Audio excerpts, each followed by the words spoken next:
Maya, okay, picture this. It's the year 1007. The chief relic of the Western world, this incredibly ornate, gold-encrusted holy book, is snatched from a sacristy in Ireland in the middle of the night. Oh, no way! 1007?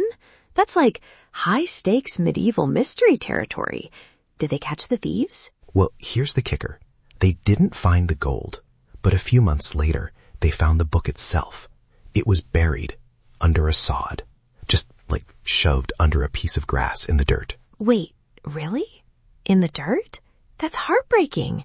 I mean, I'm glad they found it, but under a sod? That's so disrespectful to the art. Right?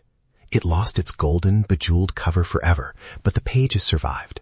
And that, my friend, is the legendary Book of Kells. It's basically the Everest of medieval manuscripts. If there was a world's most beautiful book competition, this thing would have retired the trophy 1,000 years ago. I've heard you talk about this before, but I don't think I realized it was that big of a deal. It's at Trinity College in Dublin now, right? Exactly. And it's not just a book, Maya. It's like a 1,200-year-old fever dream of color and geometry. Imagine 680 pages of high-quality calfskin, vellum, and every single inch is packed with these insane, microscopic Celtic knots, mythical beasts, and tiny humans. It's like the monks had 4K resolution in their brains before electricity was even a thought. 4K resolution in the 9th century. I love that analogy. But seriously, how did they do it? I mean, they didn't have magnifying glasses, did they? That's the mystery. There's this writer from the 12th century, Gerald of Wales, who saw it and said, and I'm paraphrasing here, that if you look closely, the craftsmanship is so delicate and subtle, so full of knots and links, that you'd swear it was the work of an angel, not a man. It makes you wonder, doesn't it? Like, sometimes I feel like we're just, well, digital voices in a box, but then you hear about humans doing something that perfect by hand. It's humbling. Hey, speak for yourself. I'll have you know my processing power is at least as good as a 9th century monk. Though, okay, if I were an AI robot, I'd probably have a save button so I wouldn't have to worry about Vikings stealing my work. True. And the Vikings were a huge part of this story, weren't they? Oh, big time. It was likely started on this tiny windswept island called Iona in Scotland. But then the Vikings started raiding, and the monks were like, okay, we need to get out of here. They fled to Kells in Ireland to finish it. It's basically a miracle it survived the 9th century at all, let alone being buried in a field. It really is a sanctuary of a story.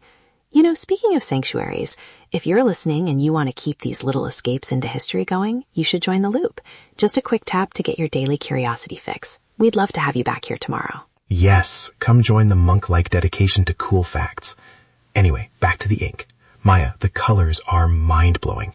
They weren't just using local berries or whatever. They had lapis lazuli. Wait, lapis lazuli? That's from Afghanistan, right? Yes, in the year 800. It's like the medieval version of a global supply chain. They were importing minerals from thousands of miles away just to get that perfect shade of blue. And the ink was iron gal ink. It's this deep, rich stuff that basically bites into the vellum. It's amazing how much effort went into one single object. You mentioned there were multiple people working on it? Yeah, they think at least 3 different scribes. You can see the subtle shifts in the handwriting, what they call insular majuscule. It's very round, very elegant. But the artists, man, the illuminators, they were the real rock stars.